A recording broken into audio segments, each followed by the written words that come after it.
Hi, John McElroy here from Autoline, talking all things automotive here with Terry Wachowski. Hello, John. The president, the president of Caresoft. And we've got a car I've been dying to get into, the Xiaomi U7. The YU7 is the actual name. This is the YU7 Max, which I'm told totally everything loaded here.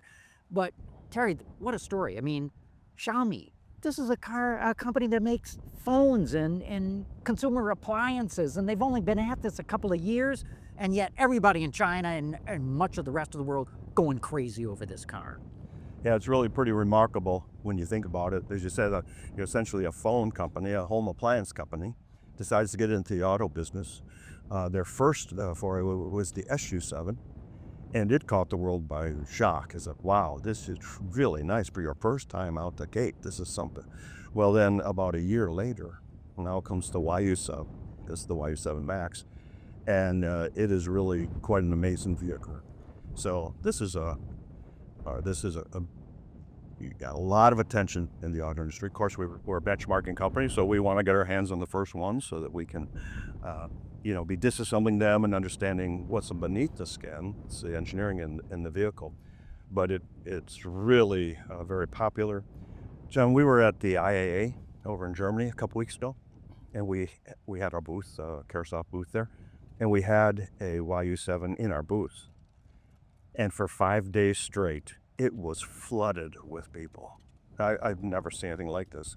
In fact, it was drawing as much, if not more, attention than most of the regular OEM booths. So, it's really got a lot of people's attention, and I knew you'd like to drive it. Yeah, no. Before we take it apart and get a chance to experience it yourself. Yeah, we've been reporting on this, ever since it came out. Well, ever since the Su7 came out, and took the country by storm. China, that is the Chinese market. Then the U7 comes out, and bang, even more people want it. And this one's got some impressive specs. It's just shy of 700 horsepower, all-wheel drive, air leveling suspension, and let's take a walk around. Sure. And you point out a few things here. Well, it competes nose to nose with the Tesla Model Y. You could tell who they benchmark and who they were going after and competing. They had their own SU7 that they wanted to up their game, and make it even better, and then take on the Tesla Model Y. To summarize it, they accomplished it. I mean, it's even a superior vehicle in many fashions than the SU7. It's a little more costly, but they've added new technologies and new features, so it turned out that. They did get after some of the costs by some engineering efficiencies that I can talk about a little bit here. It performs extremely well, and it's priced under the Tesla Model Y, and it offers more technology, more features. So the other thing too, look at the styling. I mean, there's a little bit of Porsche-esque approach to the styling. I see that in the headlamps, especially in the rear three-quarter as well. Yeah, with the flow-through ventilation around the lamps, through the fascia. They're getting extra cooling through some of these heat sources, but also improving CDA, get the drag as low as it can, and it's just aesthetically cool. They're challenged like a lot of our people are with a LiDAR. So it's a little bit of a protuberance here, but you don't see that much outside of China. But my understanding is everything. Well, maybe not everything, but a lot of LiDAR in China these days. Yep. They have thrifted out some of the sensors from the automatic driving from the SU7, so they've gotten that for the price that way. You can see they've got Brembo brakes. There was some criticism earlier of some brake performance. There's a brake feel. That's been addressed. Brembo brakes up here. We got Brembo-esque brakes in the back. There's no Brembo on them. There's no Brembo logo. So, yeah. But they painted the caliper to make it look like it's a Brembo, But remember, most of the braking is done regen.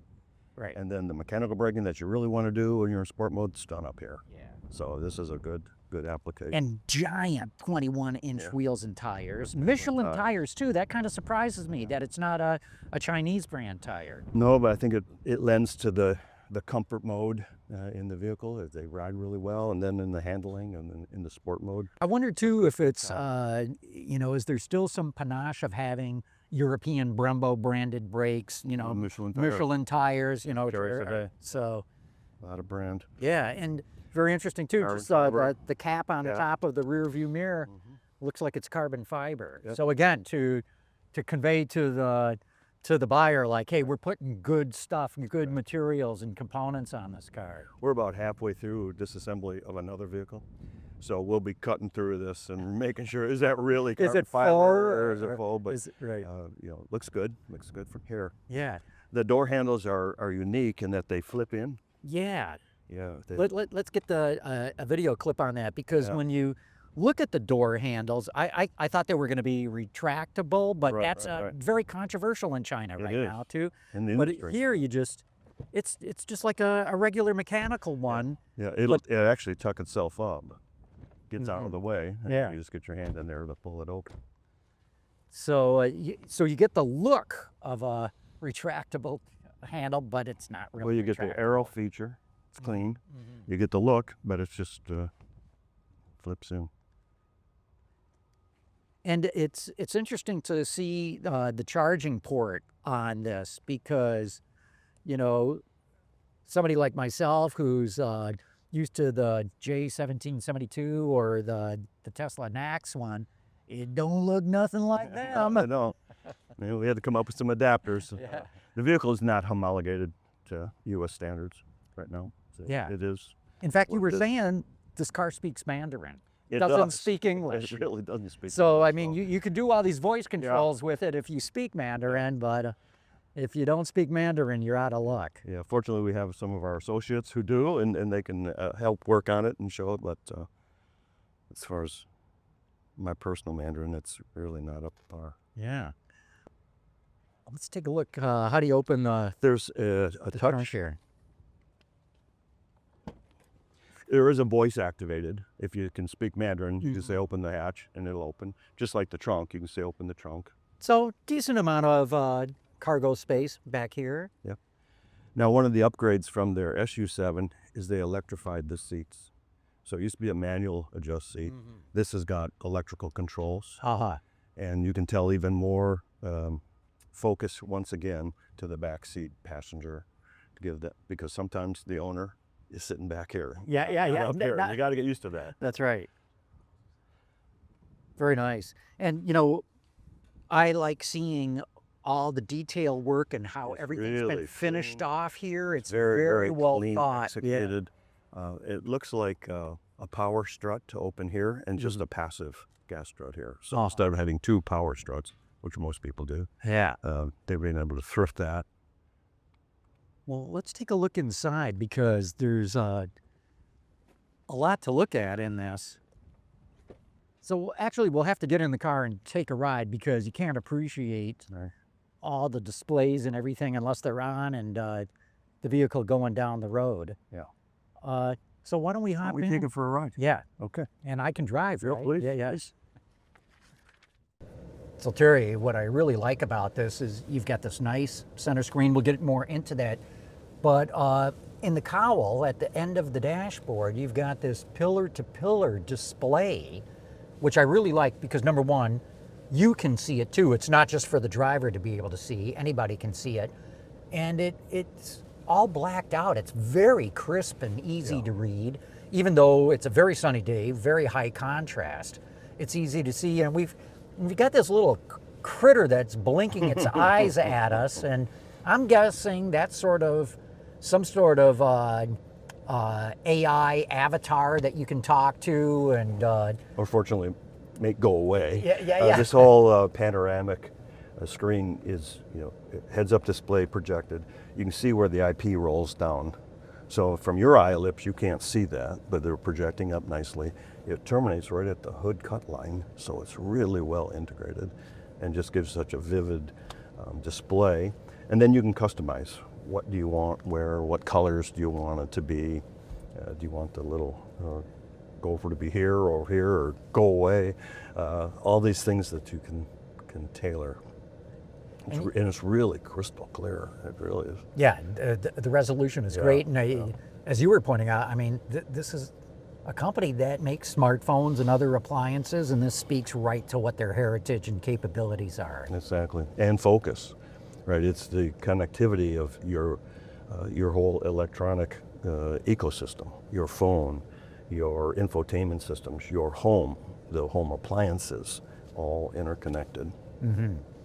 And you were pointing out there's these metal attachment points that we can see here on the instrument panel and other places in the car. Yeah, some are visible, some are not visible. They're up in various locations, but they're for customization, and they sell accessories. A sunglass holder that has a magnetic base and just snap in place, or phone holders, or buttons, actually electronic buttons, that you can program to do any of the normal functions, and then place that button wherever you want to. So you become an IP design engineer at this point, where you can put your own features, but you say, you know, I'm always adjusting the seat, or I'm always doing this, and you can just customize a feature. The screen is terrific. And, oh, I think I just popped the truck. You did, you touched it. So we're gonna have to get out. No, I think and, you can close I can it. close that, Yep. yeah. And then there's No worries.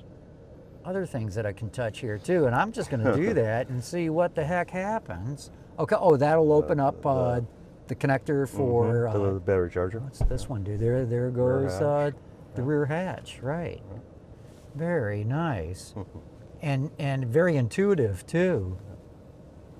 Have an aluminum clamshell hood, we have plastic fenders, steel doors. When you look at and compare this to the Tesla Model Y, this is actually a couple 100 kilograms heavier. That's a So lot. It's Couple of 400 pounds, you Yeah. know, heavier. It has a bigger battery, so that it can compete and you know, and other things. So, but it requires more battery, more power because you're heavier. The rear seat in the YU7 has been electrified, so all the adjustments in the seat, now you have controls. And interestingly, it has a nav system, but this is for China, Not so in it doesn't Detroit, it work. doesn't. That doesn't work in Detroit. But you were saying it will easily accommodate Apple CarPlay. It does. In fact, I had it plugged in the other day, or you know, out for driving. It's just absolutely crystal clear. Yep. And then, of course, there's all different kinds of settings that you can get to. Yeah, you could entertain yourself endlessly with all the different features and adjustments that are available here. Yeah. Now, I do like there is a stock for the windshield wipers and you know, the brights and the like. I think that's an important thing. You know, as a driver, there's certain things I want right at my fingertips. Turn signals, windshield wipers. To me, that's critical. But one thing I don't like is you do have to go through the screen to adjust your mirrors. Now, most people, they set their mirrors and that's that. You never have to go back to it. So I kind of understand why they'd send you through the screen. Nonetheless, I'm somebody who fiddles with this stuff all the time. I'd prefer to have a mechanical device somewhere within my fingertips to do it. But that's just me. I understand what they're doing here. Well, for decades, I've been able to just go over to a control right here on the armrest and Yeah. left, right, up, down. All right. And then you noted it has a panoramic glass roof, and you were saying earlier before we started shooting this that you can adjust this. Yeah, electrochromatic. So there's a lot of content on this car. Well, let's go for a ride. Yeah, because there's a lot in the driving experience as well that they've. Oh, and one thing I tailored. should point out too is on the steering wheel here, you can twist this knob and go through different driving modes. And they've got some I've never heard of before. Beginner? I've never heard of a beginner mode. Of course, if you got almost 700 horsepower, maybe that's a good thing. Then there's a comfort one, which everybody's got. Sport Plus, which I'm guessing allows you to sort of hang the ass end out on fast turns a bit, take away some of the stability. And then Eco, which everyone has, but kind of interesting. I'll go to comfort just to start out. If you notice with the air suspension, as you've changed that, the car has been raising and lowering. Oh, I didn't to try notice to, that. yeah, you've been making this go up and down. I'm getting a little seasick here for a minute. But every time you adjust that, it's starting to adjust the trim height of the vehicle. It Uh-huh. can clear up to 3 inches. And what's this other knob on that? That's for the self-driving. Oh, self-driving. Yeah. Will it work here in the United States? Oh, yeah. Because you probably have to have, you know, GPS and cellular and all kinds of connectivity and mapped roads and all that to have it work. Right. Yeah, okay. Probably all kinds of security alerts go off when you hit that here. Well, let's see how this thing goes.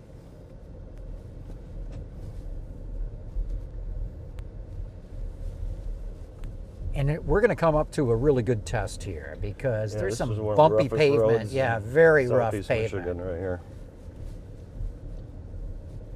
It's my personal rough road proving ground right here. So number one, no squeaks, no buzzes, no rattles, No boom. no boom. Everything's extremely well damped. I wonder if, I know there's noise cancellation in here. I wonder if that's playing some role in it. And if not, this thing is incredibly well tied down. Yeah. The level of finesse in the vehicle, from the trim to the body panels, it's really nicely crafted.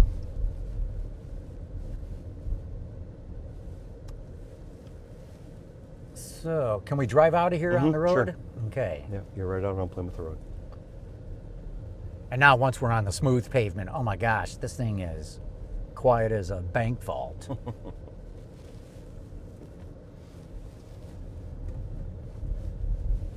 And even though we're in comfort mode, it accelerates very nicely.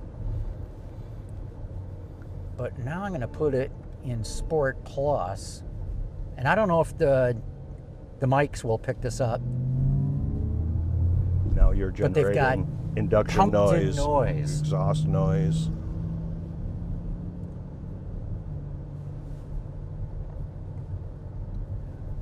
And so even in sport mode, You're this thing- generating those noises. Yeah. I mean, correct. These are fake noises. Yes. But it's Artificial. but it sounds rather natural in the way that the car accelerates and the noise going with it. And then I go to eco mode and it's, Focus on driving. it doesn't like me talking to you, Terry. It might have seen your hand. I don't know. Yeah. It caught some. And that was probably the little critter. Now it did speak English. Yeah. I wonder if in China it speaks English too. That's the first time I've heard that. I was looking over at you too much and it did not like that.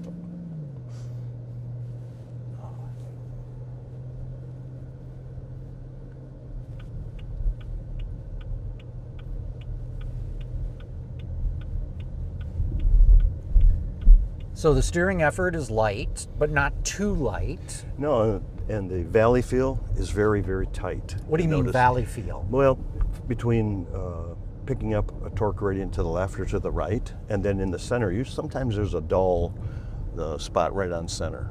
So you get this little bit of, valley feel, a little bit of, wandering that can happen in there. So a lot of steering tuning goes to how well do I make that feel. This is tuned extremely well. And you'll notice the buildup of torque, just the slightest motion of that.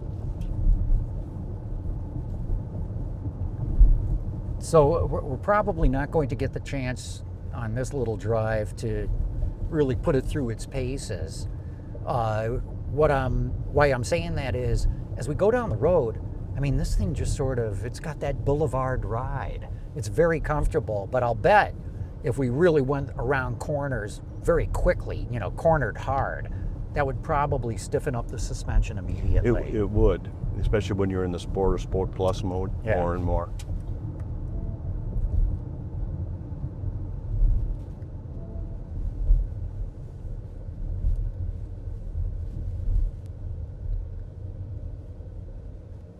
I love how quickly all these things react, when I'm touching the screen. And I love the graphics too. I mean, Tesla's the one who pioneered this.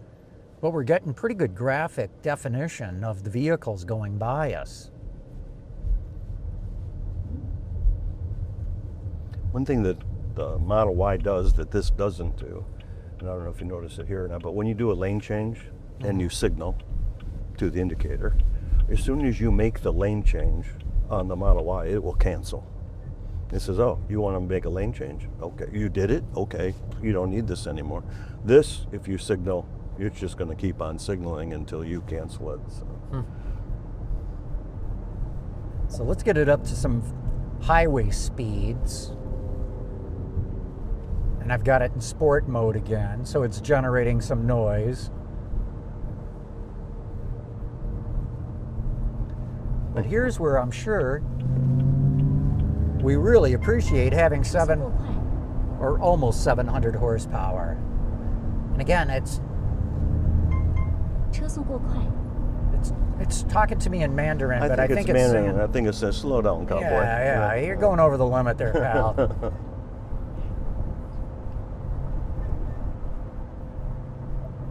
Okay, so here we're going roughly 70 miles an hour.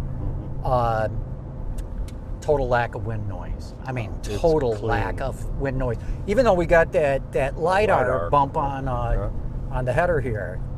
Well, if you look at the laminated glass, 5.5 millimeter thick laminated glass, that all lends itself to that. The shape of the mirror, the position of the mirror, this flow-through ventilation, those things help. Interesting on the battery protection on the underpan, they advertise it as bulletproof, and they talk about ballistic proof. And it's like, well, that's a interesting choice of words, but what they're saying is from a thermal perspective and a protection, that the thing's essentially bulletproof. I wouldn't try to verify that one way or another, but like most EVs, the whole bottom is just completely covered, flat, just from an aero perspective. Yeah. Well, that's one of the advantages of EVs.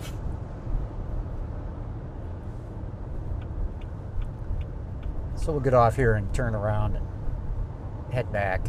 But yeah, you were mentioning the HVAC. There are no vents that you see. I mean, no round things with little louvers on them. No adjustments. It's just a couple of slits in front of us, and they have sort of this oscillating wave motion. So I just feel this gentle breeze of the air conditioning on me. Yep. The key is comfort.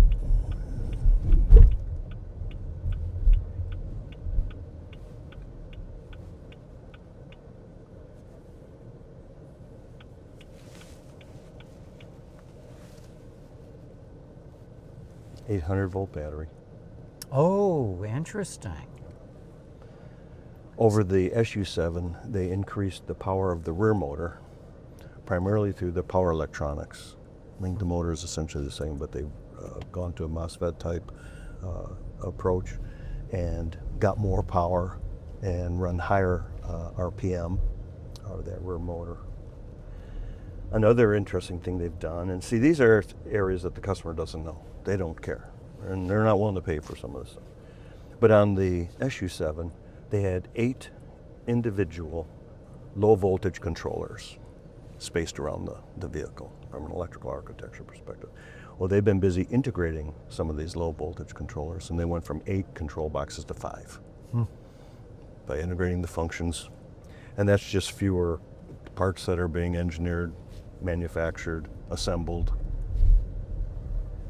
So you cut costs, you free up packaging space. Exactly. Maybe even take a little bit of weight out. A little bit of mass and labor, assembly labor.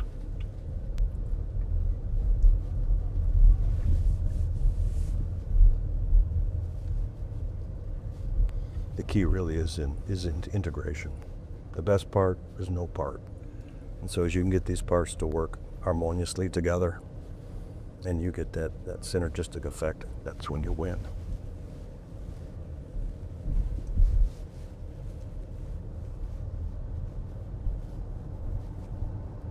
Do you live around here? You know these way around here pretty well.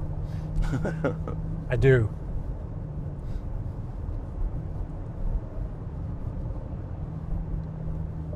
So, like, most electrics, very easy car to drive, plenty of power on tap. So if you find an open space you want to get to, just go for it. It's so easy to do. And this would be an extremely comfortable car for a long drive because it is so quiet, so smooth. Now, I wish that we were able to use the self-driving capabilities of the car, recognizing you cannot do that with this car in the United States, but I'll bet it's pretty good.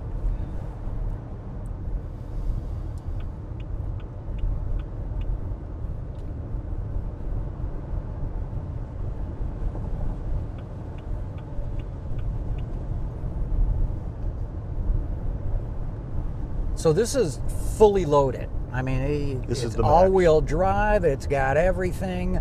Do you know what this one costs offhand? Well, about $46,000. $46,000. Wow. So it's priced below the Model Y. Look, I mean, we're talking almost Lucid Air levels of quality and technology It's at not- a price that is way below that. It's amazing. Someone asked me the other day if I would want one. I'd say, where would I sign? Right. It's really a nice car.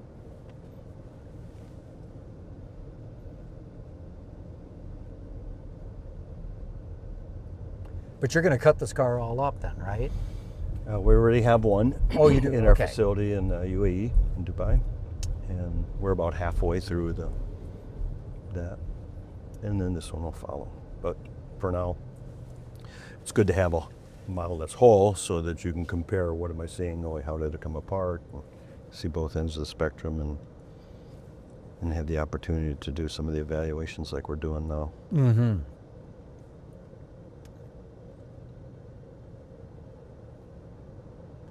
I'll bet you're getting a lot of interest from a lot of automakers, maybe even suppliers, about what you've learned about this All car. the above. Yeah.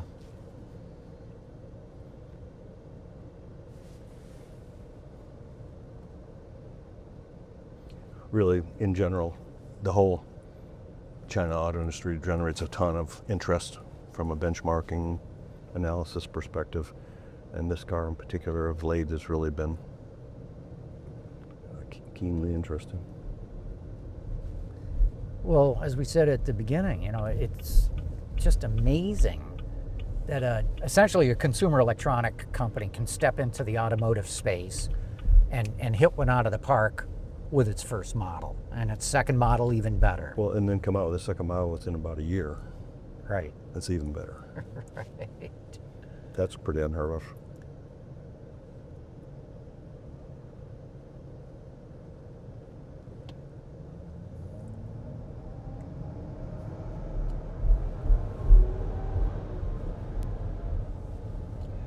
And the interesting thing, if you look at certain areas, like on some of the window seals and things, there's a level of finesse that usually comes about through decades of experience and solving problems, water leak problems, wind noise problems, clothes, fit and finish, and slowly the designs have evolved to have very precise, nuanced aspects of it. And you look and say, well, this one's already got it. So somebody brought a ton of experience with them, but at the same time, they didn't bring the baggage of bureaucracy and all the other baggage that so many have, and with respect to their vehicle development process. Oh, this is the clear advantage that any startup has over a legacy Exactly. automaker. Exactly. Maybe they don't have quite the resources, but they don't have all the 100 years of processes and specifications and all the other stuff that slows them down. Right. So Terry, we've done a walk around, we did a bit of a drive on the vehicles. What are your final thoughts about what everybody should pay attention to on this car?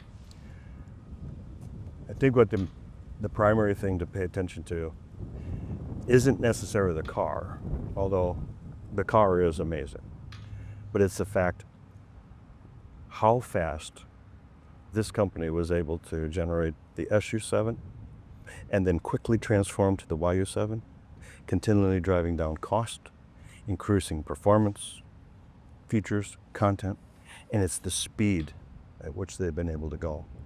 And of all the technological advances and the things that happen, everybody works at those, but the speed at which you can execute that design is a strategic advantage. So it's not just the features, it's not just the technologies, it's not just the integration of controllers and these things. That's critical, but that's what we do for a living. I mean, that's what engineers do. But the speed at which you can make that happen, that's the business.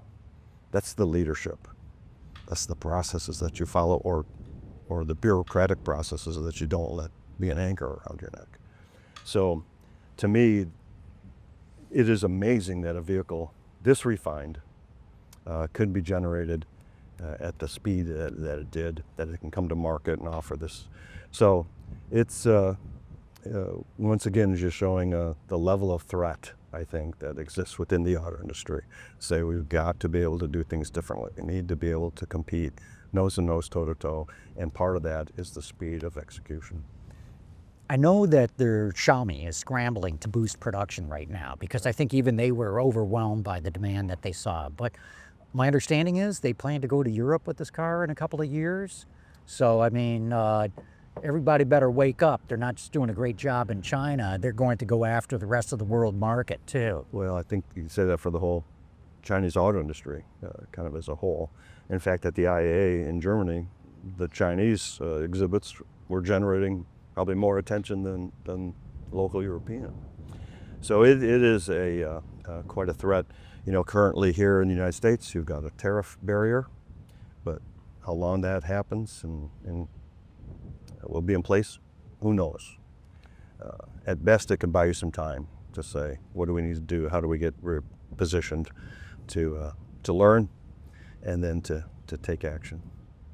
Terry Wachowski, always love being able to come over to Caresoft, drive your vehicles, but especially to get your insights. Thank you so much. I appreciate it, John. We'll do the benchmarking. We log all the data in our database of Iceberg. It's a benchmarking engineering database. But we've also created a new database called Eureka, where we take all the insights, we take the ideas. And so it's not a data platform, but a knowledge platform. And it basically says, okay, so what? Here's the differences. What should you do about it? And hopefully that can help as we continue to move this industry better. It's tough, but this is what makes us strong. It makes us better. And quite frankly, I'm bullish. I think the things that my grandchildren will see are going to be amazing. That's great. Thanks, Terry. You're welcome, John. Yeah, anytime. Thanks again.